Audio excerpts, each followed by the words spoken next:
এরপরের প্রশ্ন হলো, স্ত্রীর উপরে স্বামীর দায়িত্ব কর্তব্য সম্পর্কে বলুন। খুব গুরুত্বপূর্ণ একটি প্রশ্ন।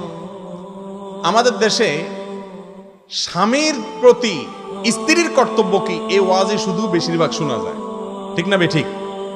মহিলাদেরকে ওয়াজ করতে করতে করতে করতে বেচারীদেরকে আমরা কোণঠাসা রাখি, কিন্তু পুরুষরা আমরা মাশাআল্লাহ নিজেকে রাজা রাজা ভাব মনে হয়, তাই না?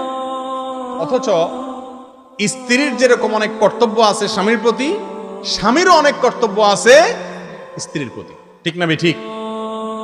স্বামীর যে সমস্ত কর্তব্য আছে তার মধ্যে এক নম্বর কর্তব্য হলো, আল্লাহ কোরআনে বলেছেন ওয়াশিরুহুন্না বিল মারুফ, স্ত্রীর সাথে সদাচরণ করতে হবে, সদ্ব্যবহার করতে হবে, সুন্দরভাবে জীবনযাপন করতে হবে, ছেঁচড়ামি করা যাবে।